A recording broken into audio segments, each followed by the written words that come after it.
The man who called himself Jacob Thorne was a monument to grief, carved from the granite of the high plains and weathered by a silence as vast as the sky. His ranch was a reflection of his soul, orderly in its fences and its stock, but hollow at its core. The wind that scoured the land found no warmth in the windows of his house, only its own lonely reflection. Inside, dust settled like a fine grey shroud over the memory of a life that had ended 2 winters past. And in the center of this cold, quiet world was his daughter, a small, 6-year-old ghost named Lily. She was the living heart of his failure, a child whose sorrow was so profound it had a scent, a sad, unwashed smell of neglect, of a father too lost in his own darkness to notice the grime on her dress or the tangles in her sun-bleached hair. The children in the dusty town, with the cruel, simple honesty of the young, called her Thorne's weed and held their noses when she passed. Jacob saw their cruelty but did not know how to stop it, for he knew it was his fault. His hands, capable of breaking a horse or mending a split rail, were clumsy and useless when it came to the delicate work of a child's hair or a mother's touch. So he did the only thing a man like him knew how to do: he made a transaction. He sent a letter to a woman in a town 3 states away, a woman he had never met, whose reply was as sparse and practical as his own offer. He offered a room, board, and a wage. He was hiring a housekeeper. What arrived on the stagecoach was a woman named Annalise, who carried a single carpet bag and a quietness that rivaled his own. She was not what he had expected. There was a stillness in her grey eyes, a history he could not read but felt in the careful way she held herself, as if bracing against a phantom blow. He paid for a housekeeper, but he received a woman who looked at the dust-caked windows and the forlorn child not with judgment, but with a deep, weary understanding. Their first exchange was one of pure function. "The well is there," he said, pointing. "The girl's room is upstairs. Supplies are in the pantry." Annalise simply nodded, her gaze sweeping over the cold hearth, the unwashed dishes, the small, smudged face of the little girl peering from behind a doorway. She did not offer pleasantries or ask questions. She simply untied the ribbons of her bonnet, rolled up her sleeves, and began the slow, arduous work of bringing a house, and a home, back from the dead. Annalise began not with words, but with water. For 3 days, the sound of her work was the only disturbance to the ranch's oppressive silence. It was the slosh of water in a bucket, the rhythmic scrape of a brush against floorboards, the snap of clean linens in the relentless wind. She moved through the house like a gentle tide, receding the layers of dust and sorrow. The first thing to change was the air itself. The stale scent of disuse was slowly replaced by the sharp, clean smell of lye soap and the faint, earthy aroma of dried lavender she unpacked from a small sachet in her bag. Jacob watched her from a distance, his posture rigid, his face an unreadable mask. He had expected a servant, someone to perform chores. He had not anticipated this quiet, methodical reclamation of his space. She never spoke to him unless necessary, her voice low and even, asking only where to find more rags or if he preferred his coffee black. He would answer in grunts or single words, feeling an unfamiliar intrusion in his self-imposed exile. He was a man accustomed to the predictable rhythms of livestock and seasons, but this woman's silent industry was a force of nature he had not accounted for. She mended Lily's torn dress with stitches so fine they were nearly invisible. She polished the clouded glass of the oil lamps until they shone. She baked bread, and the warm, yeasty smell filled the kitchen, a scent so deeply tied to the life he had lost that it was a physical pain in his chest. He saw Lily watching the woman, her eyes wide with a mixture of fear and fascination. The child, who had learned to be as silent and unobtrusive as a shadow, was drawn to the gentle hum of Annalise's presence. The woman did not force an introduction, she simply existed, a steady, warm presence in the cold corners of their lives. She was washing the memory of his wife from the house, and he did not know if he should be grateful or furious. The house was becoming brighter, cleaner, but it felt like a betrayal. Yet, when he saw Lily take a hesitant step toward the kitchen, drawn by the scent of baking, he felt something else stir within him, something that had been frozen for 2 long years, a flicker of hope so faint it was almost indistinguishable from the pain. The true transformation began not with the house, but with the child. For days, Annalise had cleaned around Lily, her movements gentle, her presence a silent offering of peace. She never addressed the girl's unkempt state directly, never showed a hint of the revulsion Lily was so used to seeing in the faces of others. She simply created an environment of clean, quiet order, a stark contrast to the child herself. Then, on the fourth day, as the afternoon sun cast long shadows across the newly scrubbed porch, Annalise approached the girl. Lily flinched, expecting a reprimand, a harsh hand. Instead, Annalise knelt, her eyes level with the child's. "I brought something up from the creek," she said, her voice as soft as creek water over smooth stones. She held out her hand. In her palm lay a sprig of wild mint and a pale, lacy blossom of yarrow. Lily stared, mesmerized. No one had offered her a flower before. "They smell like sunshine," Annalise whispered. "I thought we could put them in your bath." She did not say, "You need a bath." "You smell." She said, "We." An act of shared purpose, not of correction. Later, in the warm kitchen, a large copper tub steamed with water heated on the stove. Annalise crumbled the herbs into the water, and a fragrant, clean scent rose to fill the room, chasing away the last vestiges of staleness. Jacob stood in the shadows of the barn, watching through the kitchen window, his heart a tight, painful knot in his chest. He saw Annalise gently unbutton Lily's grimy dress. He saw the child's thin shoulders, the visible map of her ribs. He saw her hesitate, then step into the water, a gasp of warmth escaping her lips. He watched as Annalise took a soft cloth and, with a tenderness that felt sacred, began to wash his daughter. She washed the dust from her skin, the grime from beneath her fingernails, the sorrow from her tangled hair.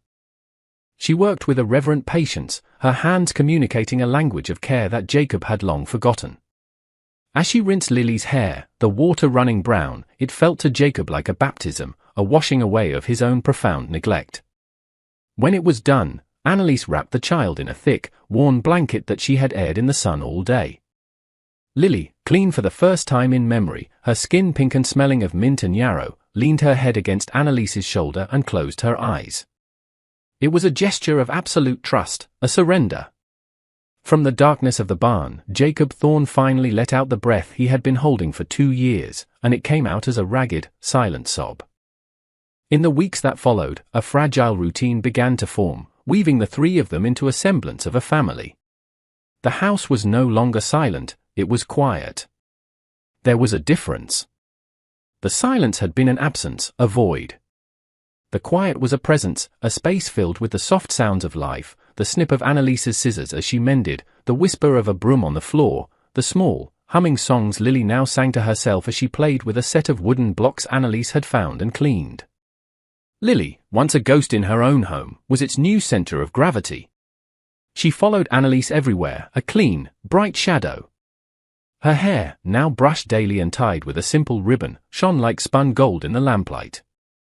She began to speak more, her voice still hesitant, but losing its fearful edge. The change in the child was a constant, unspoken testament to the woman's influence.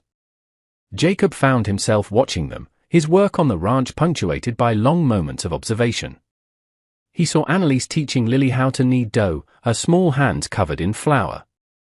He saw them sitting on the porch steps, Annalise pointing out the constellations in the vast, dark sky. He felt a deep, aching gratitude that was so foreign and overwhelming he had no words for it. One evening, the air was still and cool, carrying the scent of distant rain. Jacob was cleaning a rifle on the porch, the metallic clicks of the mechanism sharp in the twilight. Inside, Annalise sat by the fire, her needle flashing as she patched one of his work shirts. Lily was on the floor beside her, drawing on a piece of slate with a nub of chalk. For a long while, the only sounds were the fire, the needle, and the chalk. Then, Lily held up her drawing. It was a child's simple rendering, 3 figures. A tall one, a small one, and one in between. They were all holding hands beneath a crudely drawn sun with beaming rays.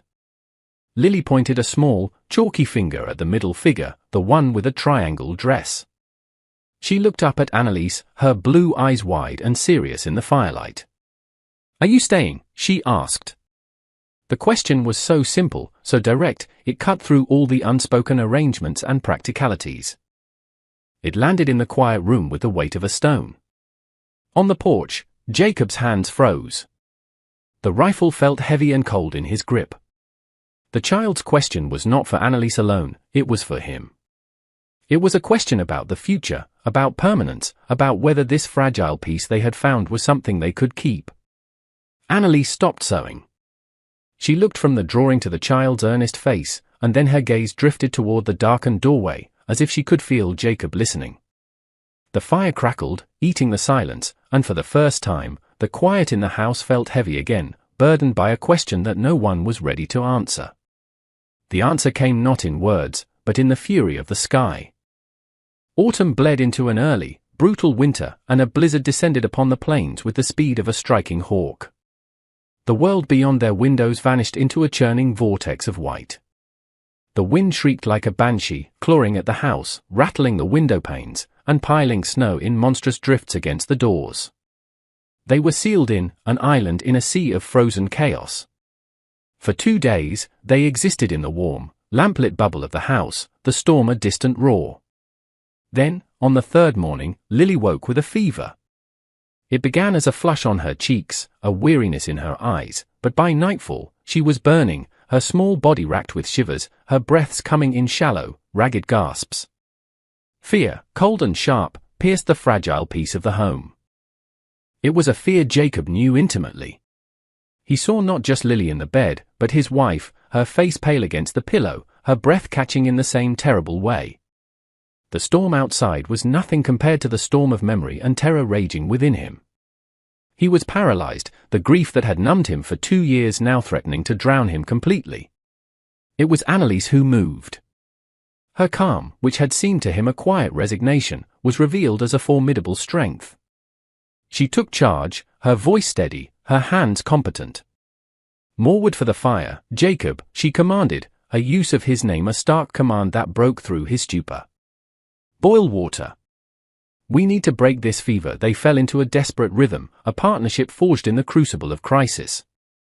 Anneliese bathed Lily's forehead with cool cloths, murmuring soft, reassuring words.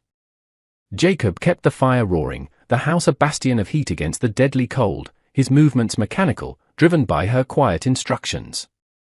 They moved around each other in the small, lamplit space, their long-held distances collapsing under the weight of their shared purpose. He saw the exhaustion lining her face but also an unwavering resolve. She saw the raw terror in his eyes, the agony of a man being forced to relive his worst nightmare.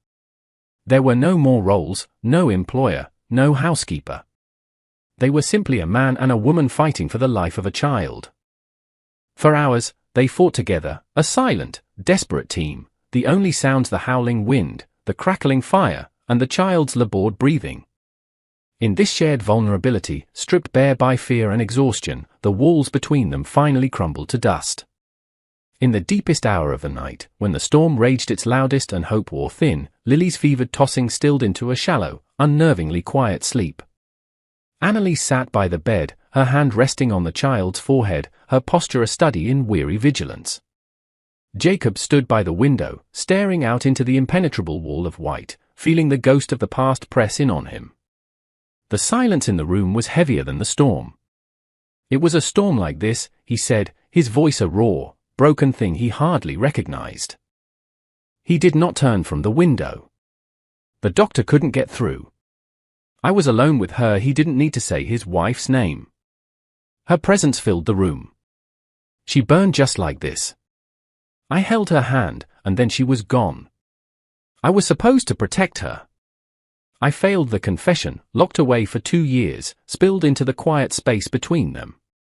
When she died, he continued, his voice cracking, something in me froze over. I looked at Lily, and all I could see was her mother. All I could feel was the failure. It was easier to feel nothing. To just work.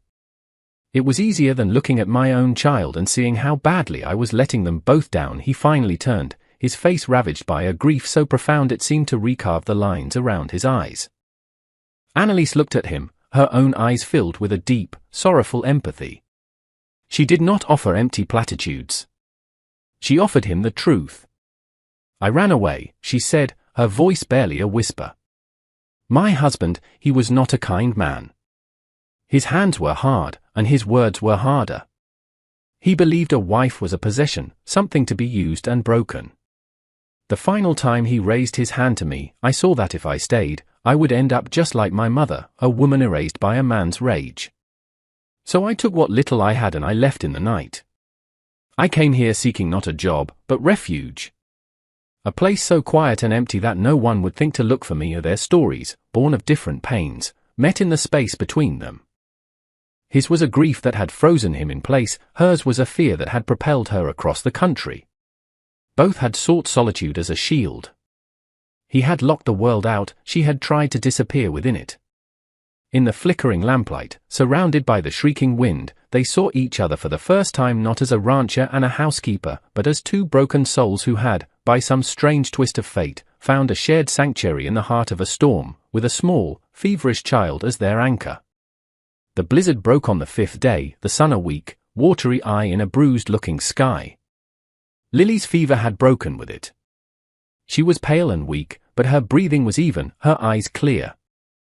The immediate crisis had passed, leaving behind a new, altered landscape, both outside and within the walls of the house.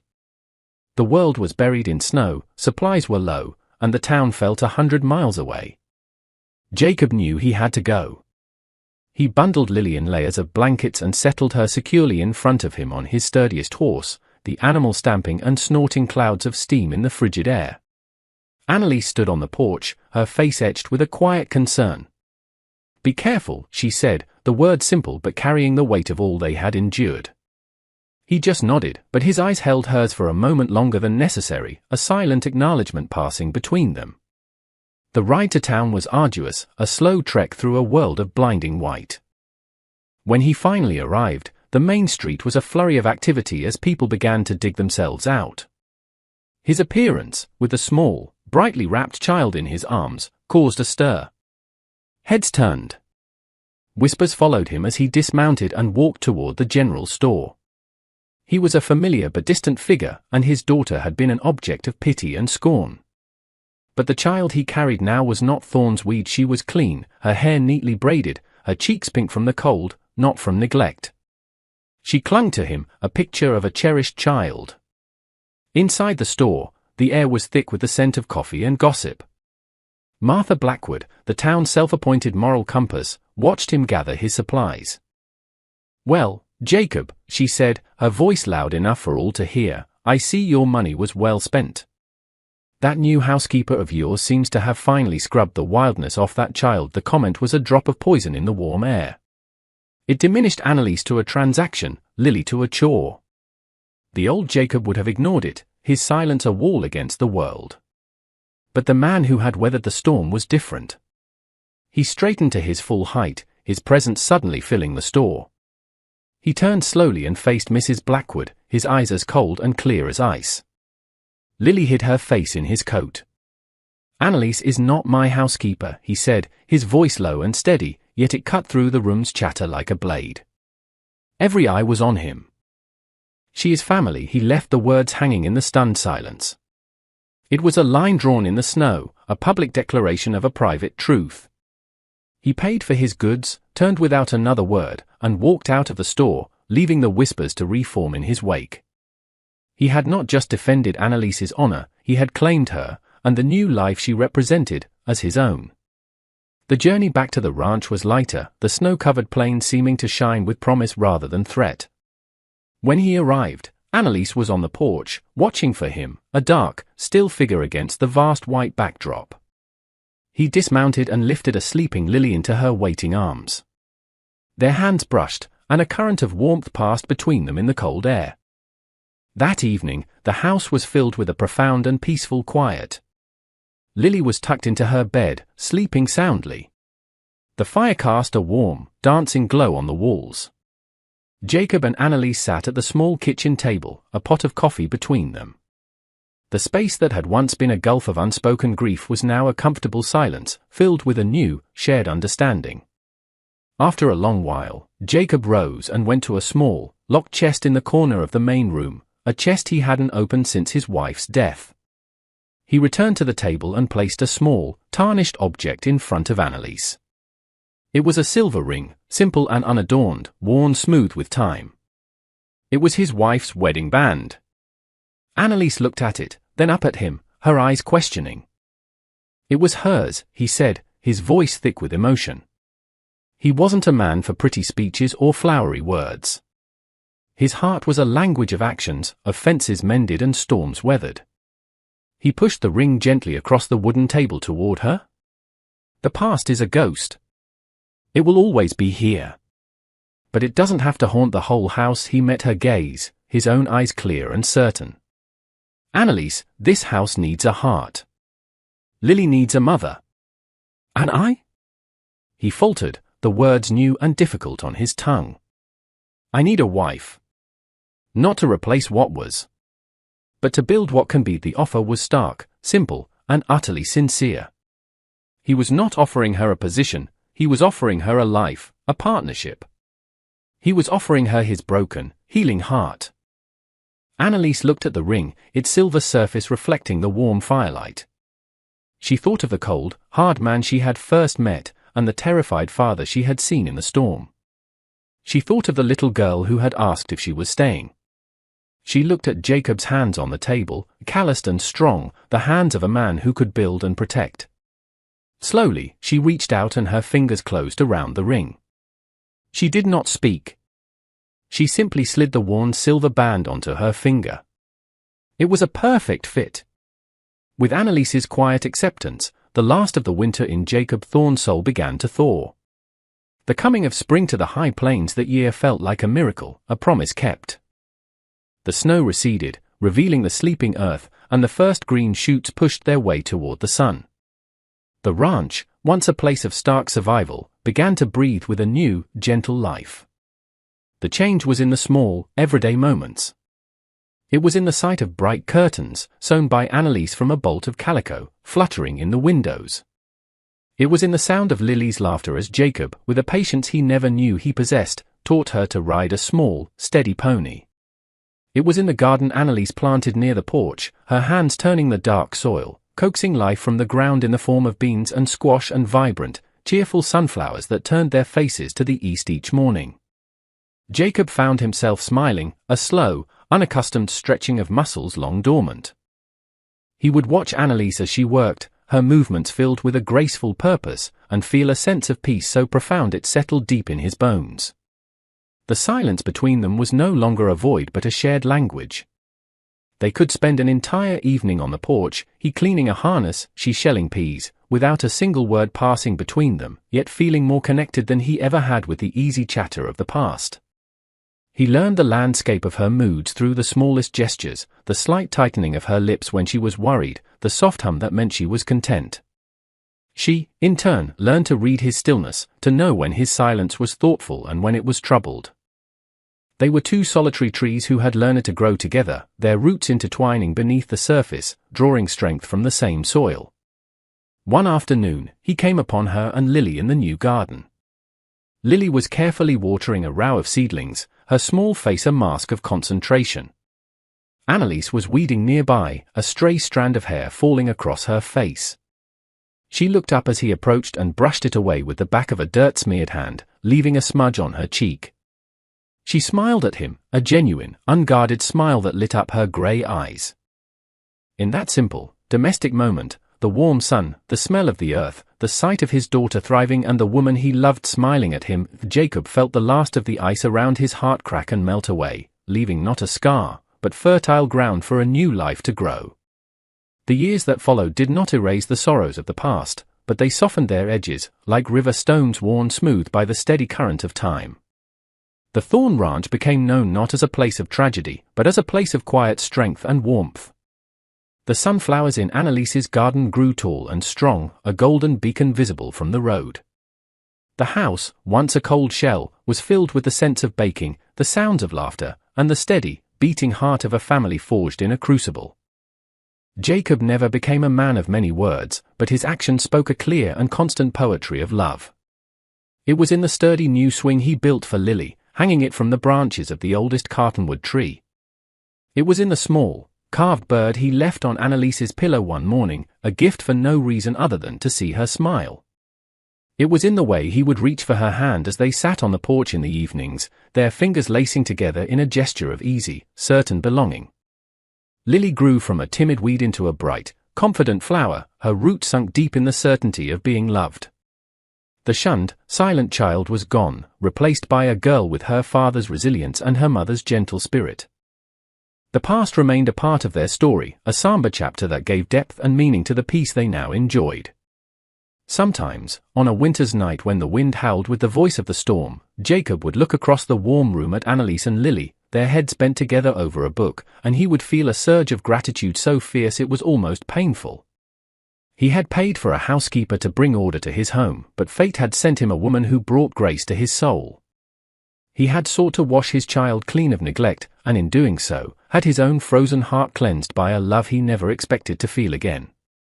He had learned that a home is not just a structure of wood and stone, but a shelter built from shared vulnerability and forgiveness. It is a quiet place where broken things can be mended, where silent sorrows can be heard, and where three solitary figures, sketched in chalk on a piece of slate, can become a family, holding hands forever beneath a warm and hopeful sun.